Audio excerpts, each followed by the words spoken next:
what is God? Which is also strongly connected to what is belief. What does it mean you believe in God? It makes it really sound like there is no God, you just have to believe it. God is a figment of your belief. So if you believe very strongly, then God is very real. If you don't believe, then he's not real. Like people say, I wish I could believe, but I don't. So there are the believers and there are the non-believers, and you can't switch from one to the other. And if a non-believer says, I started to believe, he lost his mind. He must have had a terrible experience. Because what would do that to a person? So first, what is God? The definition of God, simple, literal definition, that which was at the beginning. The universe had a beginning. This is not rocket science. The universe had a beginning. What was that beginning? We call it God. And from that beginning, from that original being, everything else evolved. Whether it was a big bang or a little bang, two bangs, whatever it was, but it all started with something. That something is God. As a result of this simple definition, there is no one who doesn't believe in God.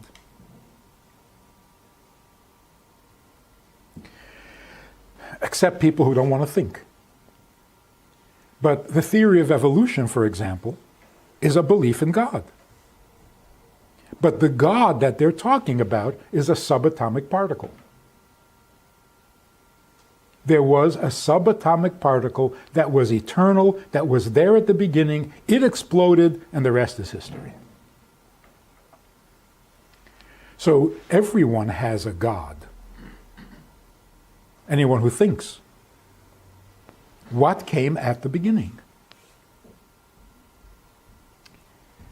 So there was this atheist, forget his name, he passed away recently, he wrote books. God is not great. What was his name? Christopher Hitchens? Hutchins? Hitchens. So he was being interviewed, and the interviewer pressed him. You don't believe in any God? No God at all? Not a Jewish God, not a Christian God, no God at all? And he said, no. He said, then how did it start? And he got annoyed. And he said, I don't have to answer that. Okay? You don't have to answer it. I just thought I'd ask. I'm not forcing you to answer, but do you have an answer? He doesn't have to answer that because that's not part of science. That's silly. It's very much part of science. The whole thing, the whole theory of evolution is trying to figure out origins of the universe. What do you mean that's not part of science? So God is a scientific fact. And we're trying to identify it, trying to pin it down. So if you want to refer to God as it, that's fine. That's legitimate. Now, what is the Jewish concept of God? What do we know about God because of revelation, because of the conversations that Avraham had with God, and Yitzchak had with God, and Yaakov had with God? What do we know about God? Take a look at the laws of idolatry. What constitutes other gods that we're not allowed to worship or believe in? If I would believe, as some scientists do, that there was this particle, it's not even a subatomic particle, it's something, a particle, and that particle contained all the information and all the wisdom and knowledge that designs the universe, that controls the universe, and so on. And from that particle, everything else came to be. Is that idolatry? In simple words, Are we supposed to attribute all great intelligence to God and to no one else? And if you attribute great intelligence to something other than God, you're worshiping idols? Like the counterpart to evolution, the theory of evolution, is intelligent design. As if evolution doesn't believe in intelligent design. Evolution means an intelligent evolving of a universe. Nobody denies that there's intelligence. And if you attribute that intelligence to a particle, that's maybe wrong, but it's not idolatry. If you attribute all intelligence to aliens, as some people do, the world was created and designed by aliens. Is that idolatry? No. Intelligence is not unique to God. Then what constitutes idolatry? What constitutes idolatry is volition. To believe that there is a particle that can decide whether it wants to create a world or not, that's idolatry. Because everything in creation is a fixed design. It doesn't have freedom of choice. Only God, the original substance, is totally free to do as he wants. So if you attribute that kind of independent will to anything in creation, that's idolatry. So the Jewish God is the original being who is free to choose, to decide what he wants to do. And he decided to create the world. So why do we refer to God as a he? Not rather than she. Why he rather than it? Because if God chose to create the world, there's a personality there. It's not an it anymore. It's a someone. So that is the insight, the revelation, the contribution that Jewish thought brings to the belief in God. So when we say Jews introduced monotheism to the world, I'm not even sure that's true. What we introduce to the world is that God is not an object, he's a someone. And what makes him a someone? He has preferences, he chooses, he has opinion and feeling. To put it in very simple, because we have to cut it short, God created the world. If you ask most people, what do you mean by God? They'll say, the Creator. Why do we say that? Because that's how the Bible begins. In the beginning, God created. So what do we know about God? He created. Only Jews have the chutzpah to read that verse and say, why? Why did he create the world? What can he possibly gain by creating a world? If he was already God, good enough. What's he missing? And that, I'm predicting the future, that is going to be the question of the future. It's not, is there a God? Of course there's a God. The question is, what does he want? Because if he created the world, he created it out of choice. If he chooses to, it means he wants something. He's after something. There's a vast eternal plan. What's the plan? This is not a Kabbalistic question. It's not a religious question. You could call it scientific. The cause of the universe was a decision made by its cause. Well, what's that decision? So really what we argue about is not the existence of God, if you really put it simple, if you say, I believe God exists, you're talking nonsense. Because if he does, he does, whether you believe it or not. And if he doesn't, then he doesn't, whether you believe it or not. So to ask, do you believe that there is a moon? It's a silly question. The question is, what does he want? That's a relevant question, and it's a question we've always asked without realizing it. Everybody throughout all of history has always asked, what is the purpose of life? No? The most universal, the most historical. Why are we here? Why are we here? What are you asking? What are you really asking? We've been here for 5,000 years. Settle down. Why are we here? Get used to it. And you don't even know of any other place. What is this question? The question is, if the world was created, it must have been with a purpose. What's the purpose? And why do we ask that? Because we're the result of that purpose. So if I don't know the purpose for my existence, I don't know myself. Somebody pointed out, isn't it amazing that every creature, every being, every substance in the world has its place? A cow is a cow. A bug is a bug. A tree is a tree. They do their thing devotedly, constantly, without question. Only the intelligent creature, the human being, can't figure out what he's doing here. Isn't that amazing? We don't know where we fit. To the point where many people believe that nature is perfect, the world, the universe would be perfect if human beings would just disappear.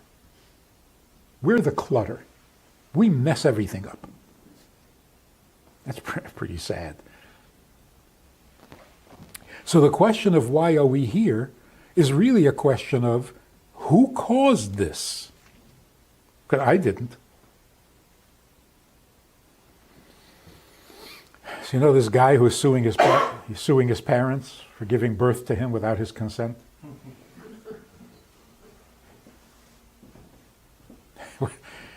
What's bothering him? What's his problem? He resents being born? But by doing that, he opened a Pandora's box. Now he's got everybody thinking, yeah, I wasn't asked. Hey, I wasn't asked. This is not my decision. What am I doing here? Who did this to me? That used to be a religious question. Not anymore. So, what does it mean to believe in God? From a Jewish perspective.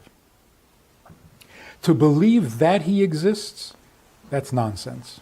Either he does or he doesn't. It's not a subject for faith. Faith means that which cannot be explained rationally.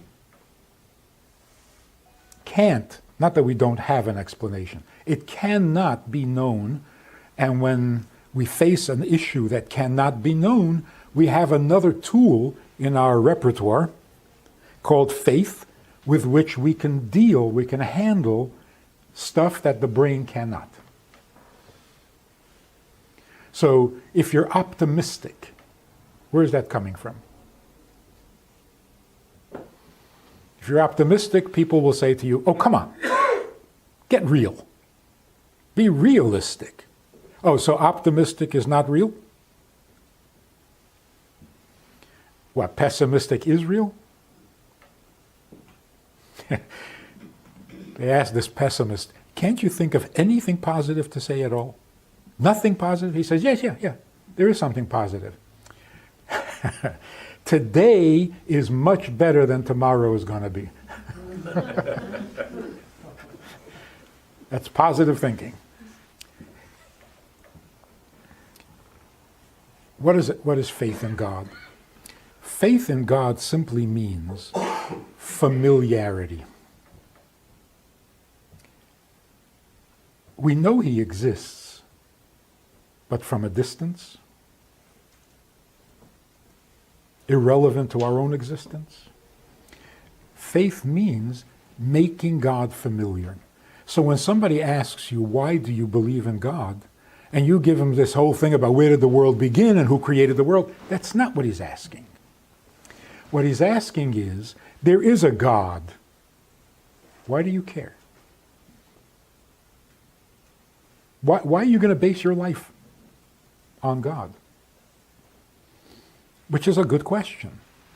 And it isn't always a rational decision. So your mind will insist that there is a God. Your mind does not insist that you have to serve him. Your mind will tell you that you are dependent on him. If he's God, he has the football. If he doesn't want to play, the game is over. So you're dependent on him. So you have to pray to him, you have to appease him, you have to fawn on him, compliment him, so that he'll be good to you. That's horrible. Unfortunately, Jewish exposure to that kind of thinking over the centuries, we absorb what the environment gives us. And it became part of Jewish thinking, which is very sad. Here's what Jewish thinking should be.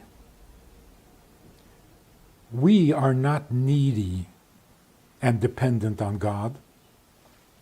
God is the one who is needy, and he is dependent on us. That's faith. Emunah means a familiarity. Like in the Hebrew, the word uman means a craftsman, an expert, somebody who's familiar with. We are familiar with God because God needs us more than we need him. And that's why commandments, 10 commandments, that translation has ruined everything. As soon as you say God has commandments, he's no longer friendly. He's not the one who's needy. Now you got to watch your step because you violated a commandment. That's not Jewish thinking.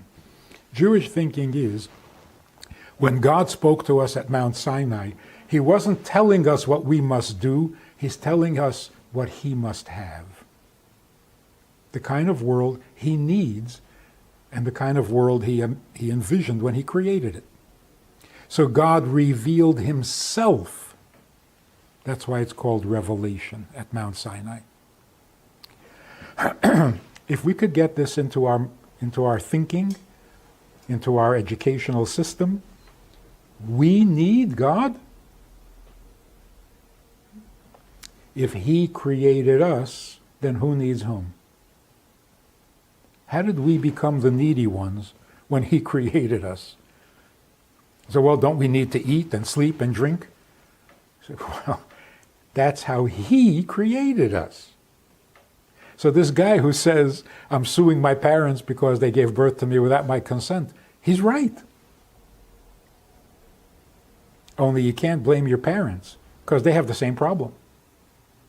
They also were not asked whether they want to be born. So eventually your complaint has to be to God himself.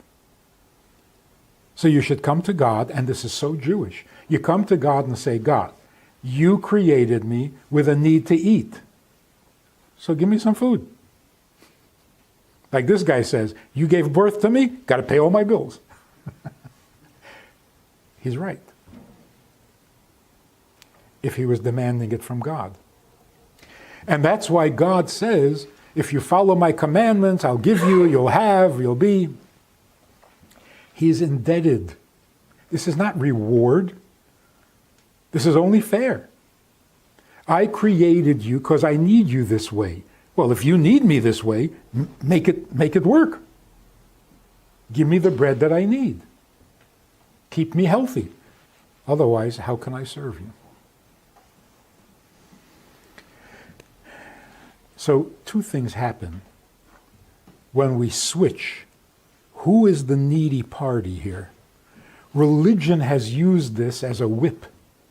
You better be religious because you're so dependent on him. If he's turned off to you, you're in big trouble. You're going to go to hell. It's so not Jewish. And when you hear it from a rabbi, it's horrific. We've been so infected by this thinking. It's not Jewish. So this minister back in Minnesota, very nice guy, we met, we were introduced for the first time, and he says, "So, do you believe in Jesus?" And he wasn't being aggressive, or he was straight talking, wants to know what I believe. So I said, "Look, I don't know much about Christianity, but I'm not looking for a God who's going to help me. I'm looking for a God that I can do for, not have him do for me." And that's it. There was nothing he could say. He started to cry. And he says, I never thought of that. Are we here to get from God what we need, which he made us need? This doesn't make any sense at all. What is life all about? Fulfilling your needs. Did I ask for these needs? No. But you got to spend your whole life taking care of your needs. And if you don't, you go to hell? I mean, this is mind-boggling. No, God is the needy one, not us. This has two very important virtues. One is God becomes lovable, not distant and cold and invulnerable. And number two, what a relief. I'm not the needy one. That is such a burden off of our conscience. What's wrong with you? When are you going to be? How come you don't? Wait, you should. You better. No. I don't have to anything because I didn't create myself or the world. I'm here because he has a vast eternal need. And if I can do something for him, my existence is justified. Otherwise, I got no problems. So that's the future of psychology. We're going to stop looking for deep, repressed needs. Thank you very much. I don't need any more needs. Don't tell me I have more needs than I think I have. Tell me that I don't have any needs because I didn't ask to be born. Now, why am I here makes all the sense in the world. And the only answer to that is, well, ask whoever created you and hope that he had a purpose. Otherwise, we're all in trouble. We're here for nothing. Partner with Rabbi Friedman. Visit itsgoodtoknow.org/support.